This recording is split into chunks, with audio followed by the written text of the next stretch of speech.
you don't know where to start, right? You kind of go, but if I had like a manual, and that's what we did with this book, is we said, hey, this tells you what are the roles I can hire, how do I get started, why do we call it insourcing, and then it gives you a little bit of a roadmap at least to make that first call.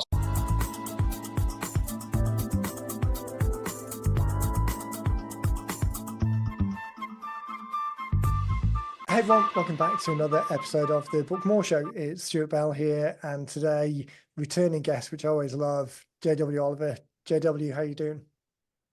I'm great. How are you? It's so good to see you again. Thanks for inviting me back on. Pleasure. I meant to look at the date before we started recording to see when the last show was, but it was probably longer than I think. So lots has changed since.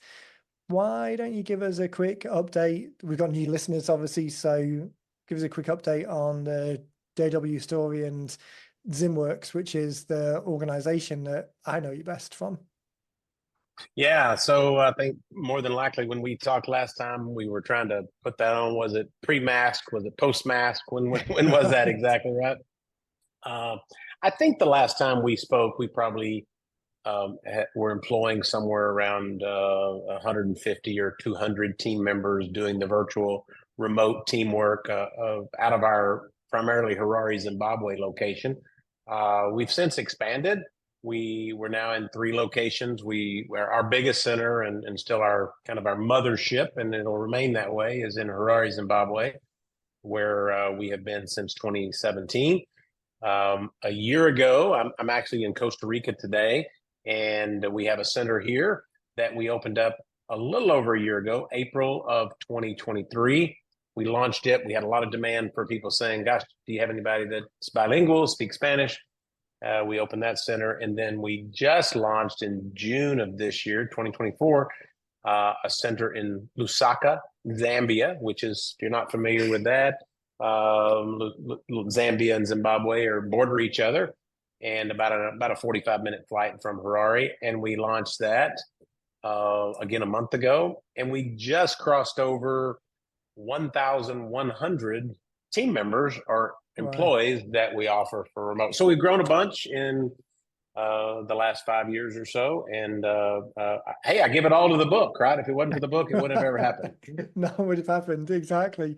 It's going to be super interesting talking about the books, because you've done a couple of them, and this idea of kind of funneling them down to start the conversations with those particular audiences. So that'll be good. Why don't you give a bit of a background on the types of services that Zymworks offer? Full disclosure, we use you guys as well. We've got a couple of our team members, both on the podcasting side and the book side, with you guys. And that's been a relationship. I mean, that must be 4 years now, maybe. Yeah, I was going to say 3 or 4 years anyway. That's right. Yeah. Yeah. So we're great fans of the service, but for people listening who maybe haven't thought about using remote resources, or they've heard of it, but they don't know what it entails, or it seems to be a world that they just don't have familiarity with, why don't you give a bit of a background on kind of some typical use cases?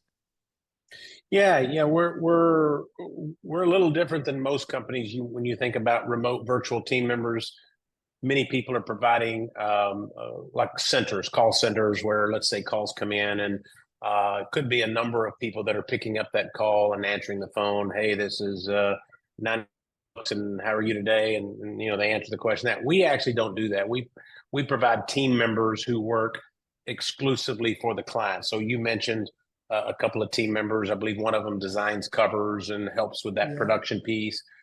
So we provide you with a full-time team member that works 100% for you. And that's where we're quite different. And the areas we serve in are in the healthcare industry. We're quite large. Our largest single vertical is in the dental side, where we do what we call director of first impressions. We do patient recare. Like if you haven't been into the dentist for 6 months and it's time for your cleaning, they're actually doing the phone calls that said, hey, Stuart, we haven't seen you in 6 months. Love to have you come in. We're also doing a lot of accounting support, everything from the controller level, very, very high level with chartered accountants, which would be kind of CPAs comparison in the US, all the way down to bookkeeping and regular accounting, accounts payable, accounts receivable. And then we get into some specialized areas. For instance, digital marketing, could be web development, social media. It might be one person. There's no unicorn that does all the marketing, but it could be somebody who does a couple of those areas, maybe helps you with the digital marketing and helps you with your social media. And then we even advance into areas like chiropractors, veterinarians, and then probably the biggest growing one has been executive assistants.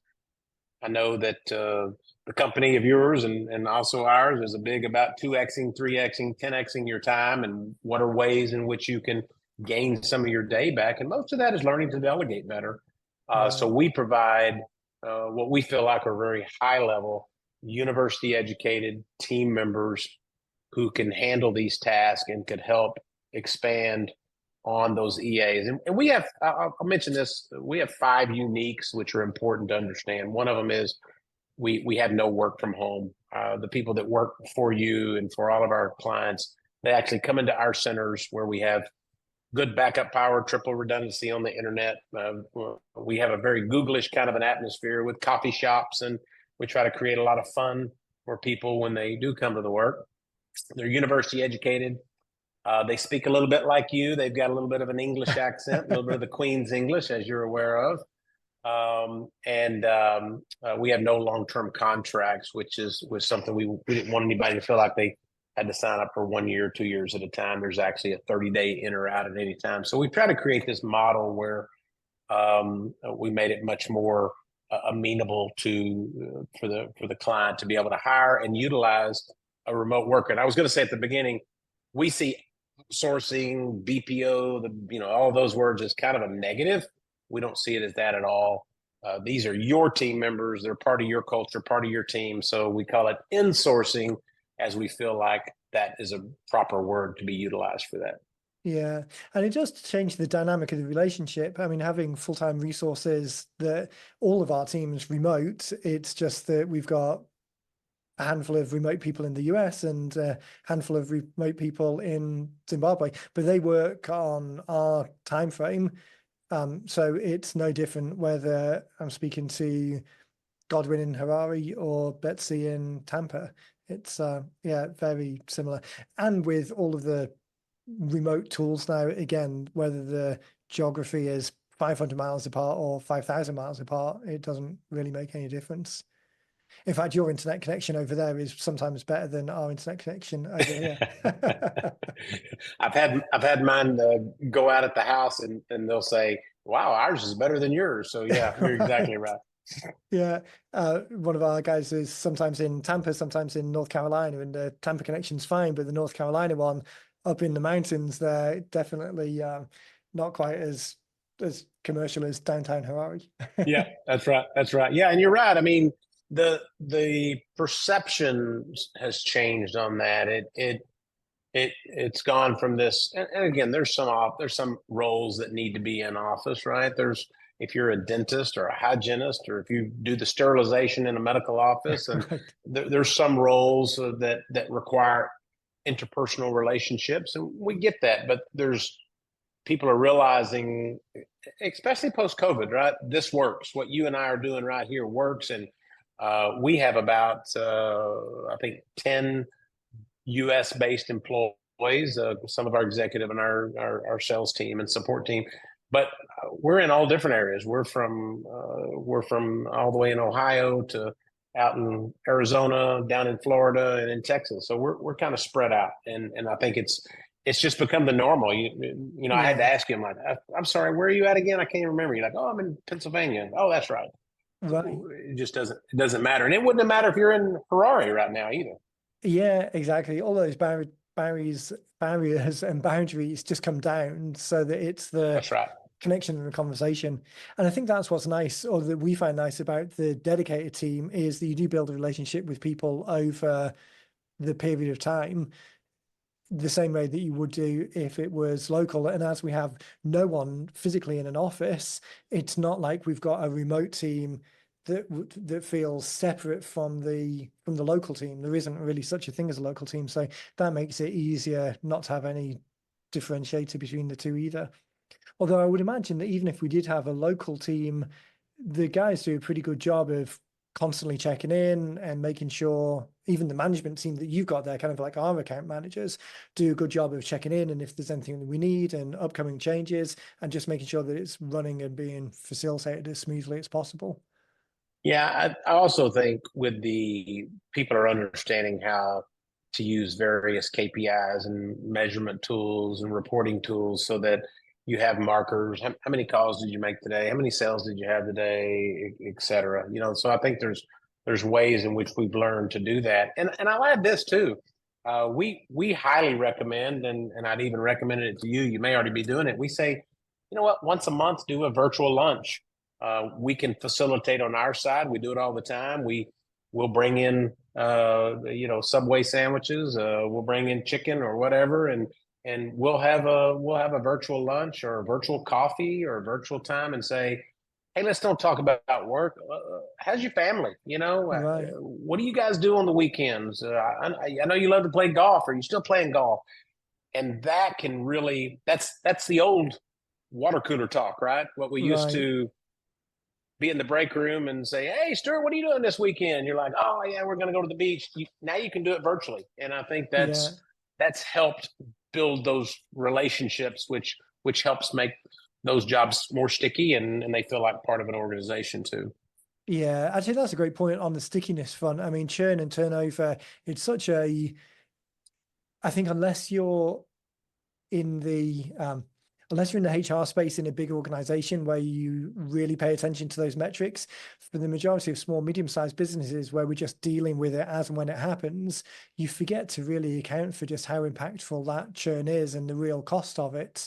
It's the inconvenience is very real in the moment, but you tend to forget about it day to day because we don't, like, volumetrically, we don't deal with that much churn. But to have the guys who do feel like they're part of a team and that extra personal connection, it really makes a difference, which is for most businesses who are using you guys as a service. I mean, that's really very impactful because for organizations like us, losing a person is a big Oh headache yeah, for a couple of months, really. yeah. Yeah, Just I think a lot of and the reason that's so important is there's a headache, but there's also some physical costs when you lose a person, right? I mean, for instance, if you lost one of your team members, somebody else has to pick up that slack. Somebody has to be right. retrained, and that causes some downtime, maybe some lost production time, lost revenue, et cetera. So you're right. It because you're smaller, a lot of times it seems more personable, but because you're smaller, also when one person leaves, it's more impactful, and it's Yeah, harder to recover. So, look, I think whether people are working in an office or whether they're working remotely, you you you need to make them feel a part of something because when you do those, when any company, any survey, when you ask people what makes them love their job, money is not number one on the list. It is on the list, but it's not number one. Most of it right. is that they feel valued and appreciated in their job, right? And so you need people to say, "Hey, Stuart, you're doing a good job, man. Thank you." Yeah. That's what you want to hear, and I think you can. That gets lost when we get into the busyness of our world too. I'm guilty of it myself. It happens. It, me too. It's easy for the time to pass and look back and think I should have done it rather than proactively get ahead of the curve. Um, let's pivot into the books. We were joking about the books being solely responsible for all the growth, which I'd love to believe that that was true, but obviously it's only a small part in the overall conversations that you're having with people. So you've got a couple of books that you've done targeting individual groups. Do you want to talk about each of them just quickly to set the scene for people, and then we can dive into the use cases a little bit more? Yeah, I actually grabbed the one we actually use it all the time. Our latest version is called Outsourcing Redefined, and it is a quick read. I think we did expand the last one. I think we're almost at 100 pages, but they're still small. And we just talk about leveraging remote virtual teams. We've done some other initiatives where we targeted in the accounting world. We did an accounting book. We did one where we did something in the real estate. We're just about to launch one into the executive assistant space where we can use that. I can tell you, for even in the digital world today, it's interesting.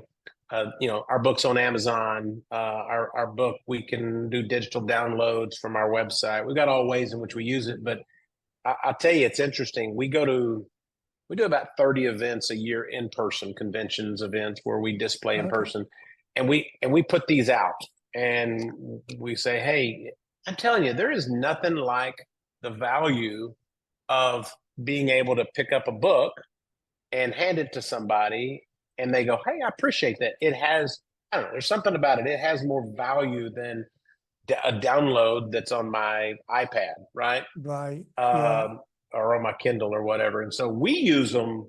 We order these, as you know, the nice thing about it, we can order these on demand now and have them in a few days. We'll typically take 40 or 50 of these to an event, and we'll give them all out most of the time. And so it's a great marketing tool, and it's informative. We didn't just put a bunch of fluff in here. It really talks Right. about remote virtual teams too.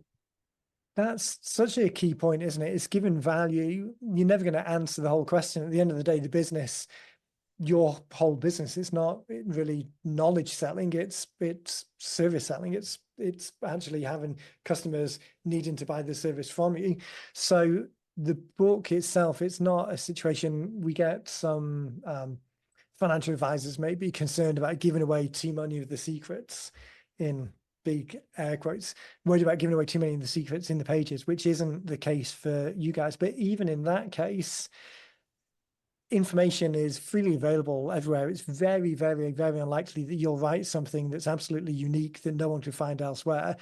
But the fact that you're starting that conversation by giving that value of giving the insider secrets, the behind the scenes secrets, to outsourcing as an opportunity to give people the catch points or the things to look out for, or hey, here's the most important thing as you're talking to someone at one of the events, understanding what their particular take on it and pointing to chapter 3 and saying, oh, you know what, for you particularly, this is the thing that's really important. Take a copy of this and go read it. That ability to start the relationship by giving something of value makes such a big difference compared with just, hey, we need to book a call and have a conversation about it. It seems to, it's like the Gary Vaynerchuk jab, jab, jab, right hook type thing. It's too asking before giving, whereas having content in the book is giving before asking. Yeah, and I think also, look, if you've taken the time, and while these are not difficult to do, they do take time, and we've revised this, I think, twice since the first time, and we've added updated content, things like that. But it also puts you in a position where you are a knowledge expert in your particular field, because you've put it together in a book form. So while you may Right. not be the sharpest knife in the drawer, you at least have some knowledge of, and I would put myself in that role. You Yeah, at me least have too. some knowledge of your industry, right? And you've taken the time to put that together as well. So that's why I think it's important that you can leverage these, and look, with the cost of marketing today, this is a very inexpensive tool to be able to use for that purpose as well. And something you can leverage in lots of other marketing ways as well. Once it's created, you then start opening so many doors towards using it in different contexts. You were saying there's downloads available on the website. So just from pure advertising, that's one option. The whole referral and recommendations opportunity of saying to the clients who know, like, and trust you already, hey, if you've got a friend or hear someone struggling with resourcing, give them a copy of the book. That side of things, they use them at events. It just opens so many doors once the work is done of creating it in the first place. I like what you say as well about even if you feel like you're not the sharpest knife in the drawer, it creates that authority and credibility. The other thing that I think people forget is they undervalue how much knowledge and information they do have, because as business owners, we're all kind of so deep in our own world, and we're very rarely dealing with I'll call them entry level questions, but the kind of the introductory questions, because either we're dealing with new products and services which are down the track a little bit. We're dealing with peers who are talking at a higher level, or we're trying to fix problems that have gone past the introductory level. But those are all of the edge cases. The 90% of the business is someone saying, I don't even know where to get started with outsourcing. And it's easy for us to undervalue the answers to those questions, but capturing them in something that delivers value, that's a bit of a game changer. Yeah, I totally agree. When you think about even our business, and I'm sure many businesses are the same, if I was wanting, if I was a black belt in karate and I wanted to open up a karate school, I do know that there's the apprehension about somebody saying, man, I'd really like to take karate lessons, but I don't know where to start. I'm going to be so embarrassed when I go in there.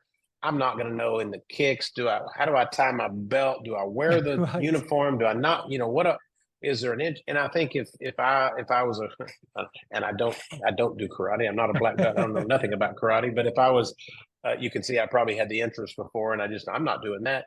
You don't know where to start, right? You kind of go, but if I had like a manual, and that's what we did with this book, is we said, hey, this tells you what are the roles I can hire, how do I get started, why do we call it insourcing, and then it gives you a little bit of a roadmap at least to make that first call. So you're right.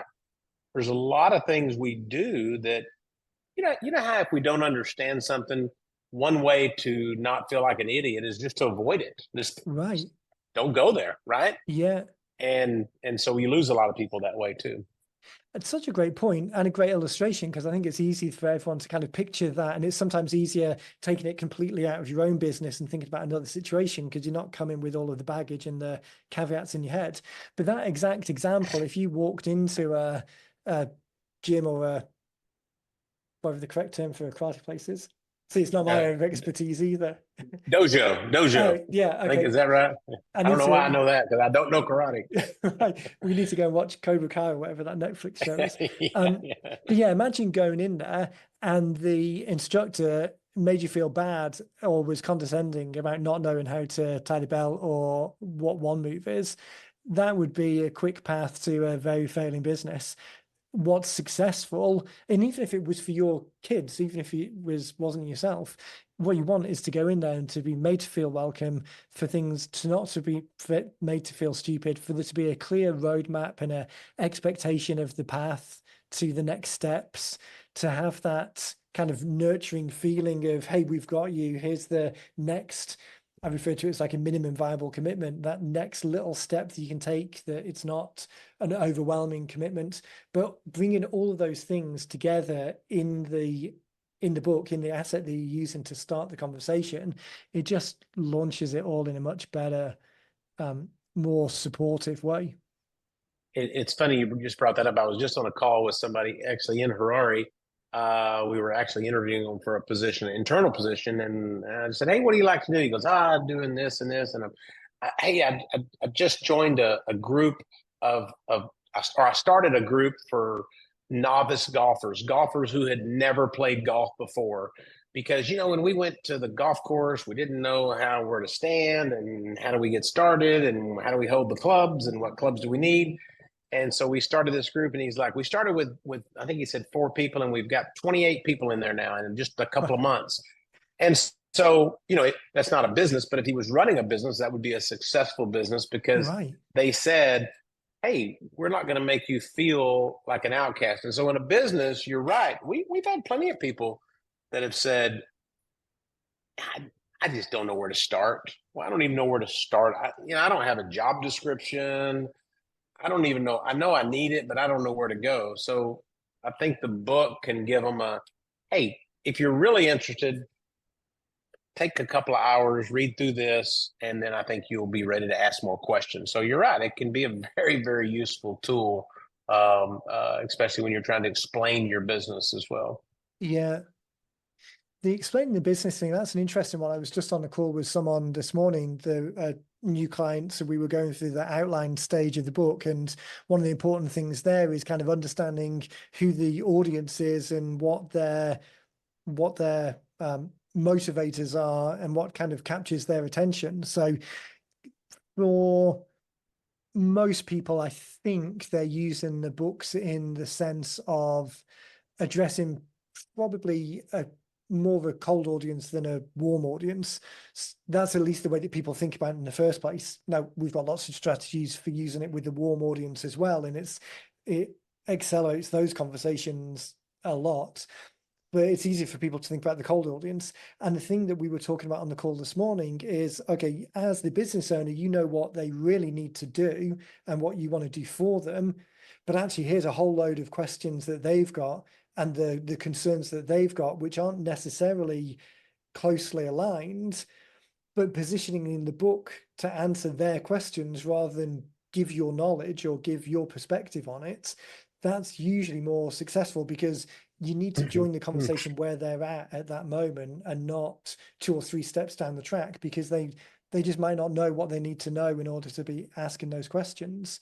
So for in our world, for example, a lot of people ask us, how big should the book be? How many pages should it be? Which is almost the most irrelevant question, because it doesn't matter. No one goes onto Amazon and sorts books by page count and then picks the one, okay, I've got 127 pages of attention that I can give to something. Let me pick that book. It's the value. So the better question is, okay, what is stopping them? So the one that you've got there talking about the high level concerns around outsourcing, that's a better way of starting the conversation rather than what should I look for in an outsourcing contract? Should I be calling an outsourcing contract an insourcing contract? Actually, Well, it's interesting. You talked about and I just picked up on something you said, something we do. I can't tell you how many times I've been on the call with somebody and where one of our team has, and I'd say, oh, so you're interested in an executive assistant? Yeah, I just need one for, probably 8 or 10 hours a week. I don't really need one full time. Oh, okay. Well, here, let me send you this intake form, or let me go through it with you right now. Could you use help here, here? And you start saying help with my email, help with my projects, returning phone calls, scheduling my travel, making sure that my whatever conversations or notes from a meeting get taken, do the meetings take place.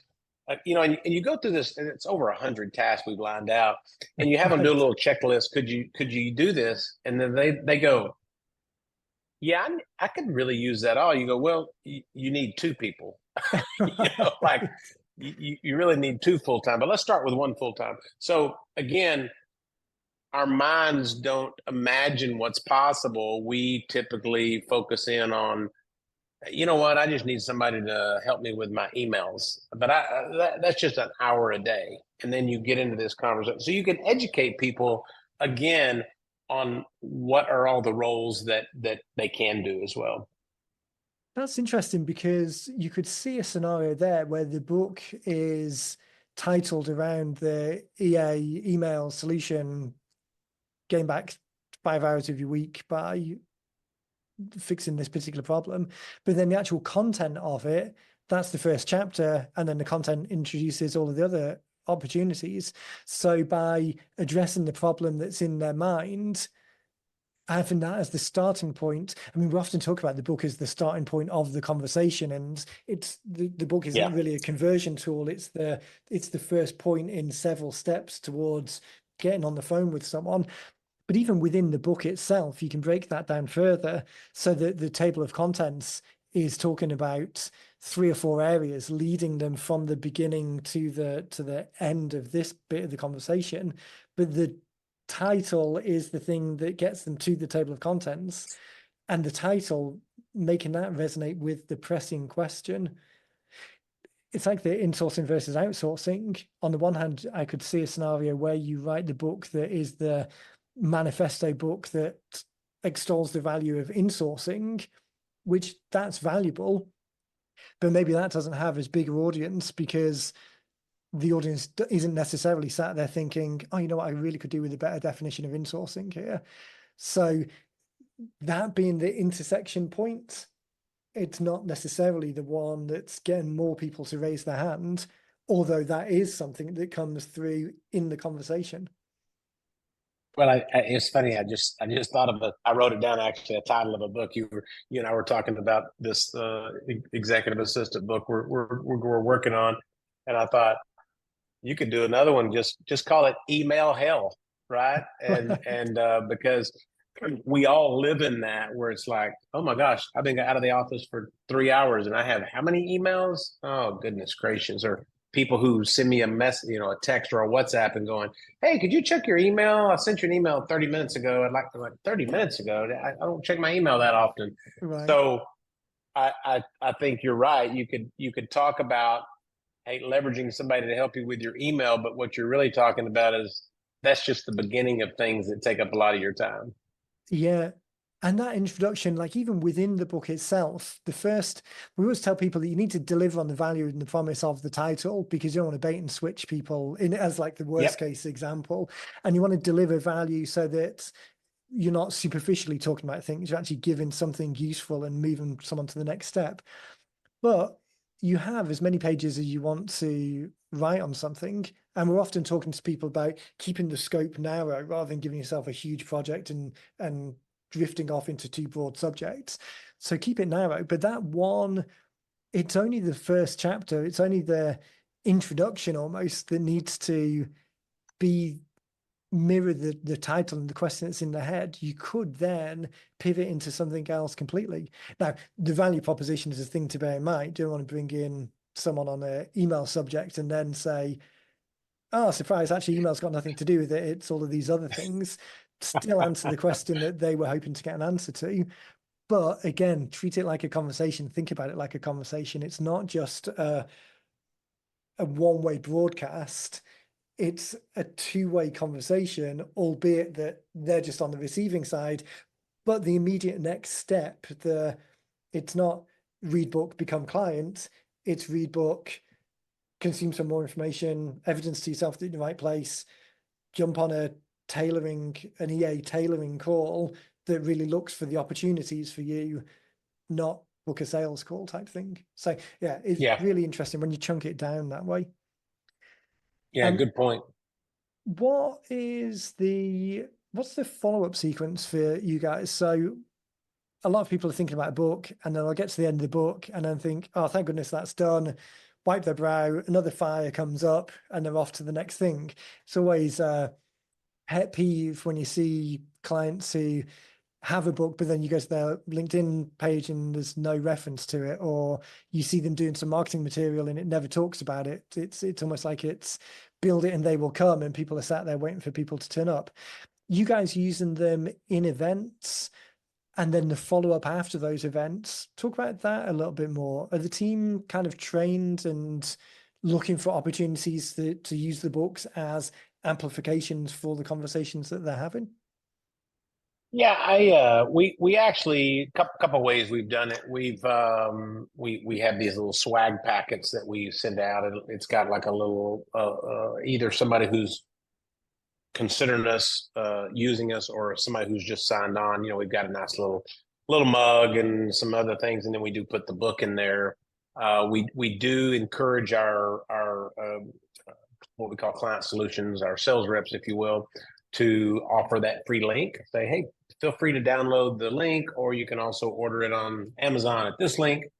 So again, another resource that we can have. And then, yeah, we do leverage it on social media. Obviously, you can use that on your LinkedIn, your Facebook, et cetera. I think it can be very, very beneficial because, again, you're giving them something that has value. And if you use the digital version, that's something that has value that's of no cost. Or I guess if you want to Yeah. sell it for $2, you can do that as well. And then we do ship a lot of our clients a free book if they're interested. And obviously we just do that right from Amazon. That's a very effective way to do it, right? We can just order it and drop ship it. So lots of ways that we feel like you can use that. We probably are not as good as we should. And you've actually thrown some ideas at me like, oh, I need to check and make sure our team is doing that, because I think being consistent and to be honest, we to be fair to them, we get a lot of stuff they have to send. There's sales decks they can send. There's all kinds of things, but offering that free book is just something else as well. And I think what I would also encourage people is don't write a book and say, whew, like you said, I'm done with it. I got that part done. Not only should you be using it in some form or fashion, right? You need to be using it at events or using it on digital marketing, but keep it updated. Make a plan every because I remember the last time I opened this up and I looked at something, I went, well, that's not right. We stopped doing that. You know that we do that differently now. So I'm like, time to rewrite. And Yeah. so I think, and that's probably a note that I would say: be careful when you're writing that you don't date your book in some form or fashion that puts you, oh, this thing was written in 1972. And then maybe also be careful anything you put in there that is process or procedure wise, especially if you're thinking about changing it. Make sure that you're not antiquating that. But I think keep it updated. And with you guys, it's very easy to make updates, to make changes, and we've done that with I know at least twice. And so yeah, really excited about keeping it updated, keep it current, so you can share it on social media too. Yeah, that exactly. And those points, the fact that you do update something gives a whole other reason for sending it out and a new update for everyone. Hey, excited that we just made some updates to the book. Reminder, if you're looking for, if you're having some sourcing can be a challenge. So we've got some great solutions fit for any budget. Go grab a copy of the updated one. Like all of those reasons to talk about it. It's thinking that it's not set in stone is just a way of making it a live thing and making it Yeah. referable more and more often. You said something about updating it, which made me think about something, and it's just gone straight out of my head. I don't know, the set in stone thing kind of overcame. Oh, the making references to particular points in time. There's probably, as you can imagine, a number of books done in the last couple of years that have got COVID references that are probably slightly out of date now. We did one, though, just thinking about a different way of working it. Someone wanted to write a book that was very specifically financial planner. We ended up calling it Pandemics, Politics and Plot Twists. So rather than being specific about COVID, I mean, it was written in the middle of COVID, so that's really what it was talking about. But we didn't particularly refer to COVID. We were just talking about, hey, external forces can impact your retirement plans. Some of those are going to be, I mean, when you look at the last couple of years, pandemics, elections, and plot twists was the other kind of catch-all for unexpected things. But there's definitely ways. You mentioned procedures or practices or even services that you offer. There are ways of talking about outcomes and objectives without being as specific as policies, practices, and procedures, where you can still get the same intent across, but have it at a slightly more 10,000 foot view rather than a 10-foot view. So things like that are interesting. It's just other nuances to think about how it's brought together and the opportunities to use it. Yeah, really good point where you're saying don't talk about COVID, talk about pandemic, right?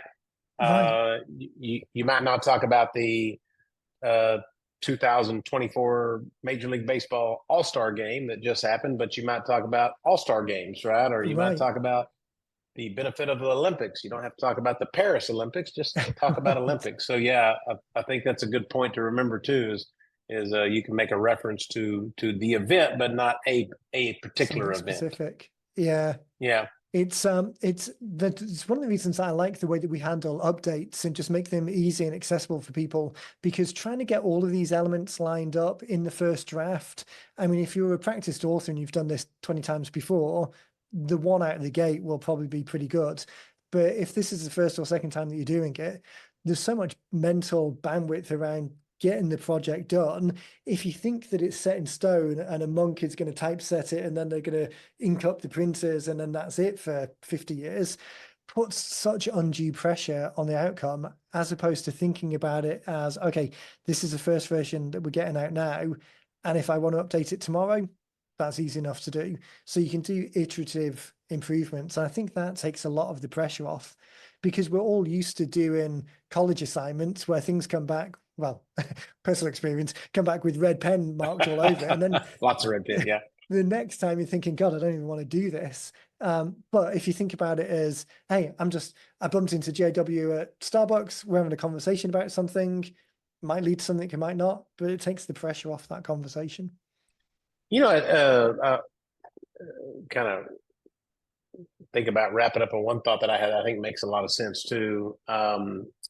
One of my favorite guys on leadership is Craig Groeschel, who does the Leadership podcast and is part of Life Church and everything, and just an amazing has a good amazing leadership podcast. And he talks about delegating. There's a guy named Rory Vaden who's written a book called Procrastinate on Purpose. I picked up a lot from his book, and Craig Groeschel I believe, was interviewing him, and they were talking about if you can find somebody to do something 80% right, let them do it.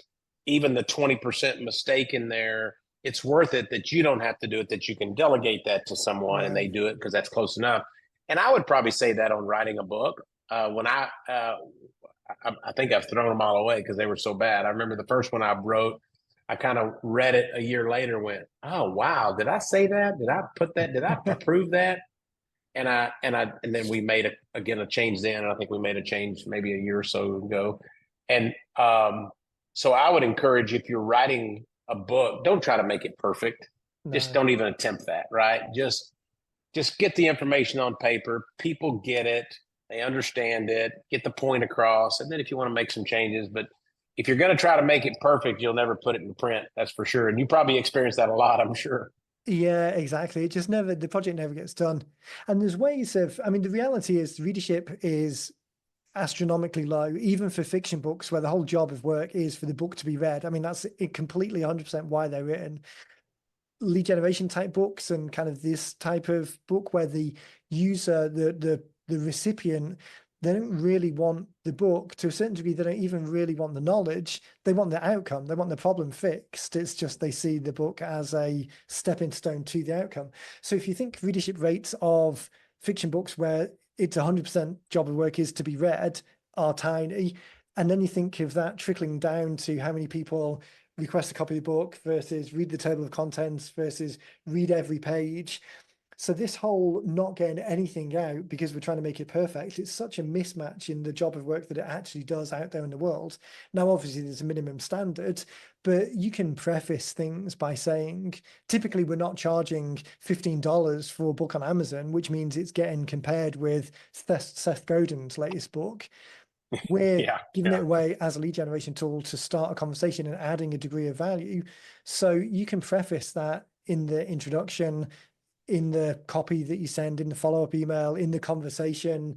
Hey, listen, we get questions. We're at the event. We get questions all the time. Obviously, we've only got so much time to spend with people, but actually JW pulled together the 6 most important questions that asked all the time. It's a quick read. Give us a shout. There's obviously personalization, or it depends on your situation, but give us a shout. In these podcasts, I always take a breath and then look at the clock and realize that, wow, I'm burning a lot of your time and really appreciate it. That's all right. I want to make sure that people can find out more about the organization. As I say, we're a fan. We've got 2 team members and have had for a number of years. What's a good place for people to go and find out more about what you guys can do? Yeah, just literally go to zimworks.com, ZIMWORX.com, and you can read a little bit about us. You can also schedule a discovery call. That's the best thing to do, I think, is to schedule a discovery call. It takes 20, 30 minutes. Somebody on our team can explain what we do. If you're interested at that point, we'll actually schedule interviews and you can meet people. Again, no obligation. One of the neat things is if you called me today and you were in a bind and said, oh my gosh, my book cover designer just walked out the door and I'm in a bind, we'd say, okay, we could probably have you interviewing in 2 to 3 days and we could have you hired in 5. So literally we're sitting here on a Thursday. You could have somebody by Wednesday or Thursday of next week actually going to work. So I think we've got a really quick timeline where we can get you in front of an interview and meet people that have the qualified skills. So yeah, go to zimworks.com, check it out. Love to you hit me up on LinkedIn, type in J.W. Oliver, I'll come up. Happy to answer questions there too. And I'm just a big fan of what you guys do, and it's been great for us. And we, as we were talking a little bit before we started, we got 2 or 3 more that we'll be putting out in the next 6 or 8 months. So we're excited about that too. Fantastic. Well, we'll definitely have to circle back in another, not leave it so long next time, and see how the new books are working. And maybe next time we can dive into each of those funnels a little bit more and just help people get this concept of a conversation with a group of people leading to a next step, and do a bit of a deep dive there. J.W., really appreciate your time. Absolutely. This is always a pleasure. I'll make sure that I link both the company and your LinkedIn in the show notes. So as people are listening to this, they can just click straight through. And again, personal recommendation. We love working with you guys and really enjoy the team, and both the staff that we've got and the team who are looking after them. So thanks again. And thanks for the time today. Absolutely. Appreciate it. Thanks for being on. Yeah, we'll bring the new book on next time. Perfect. That sounds like a plan. Alrighty. Thank you, brother. Everyone, thanks for listening. We will catch you in the next one.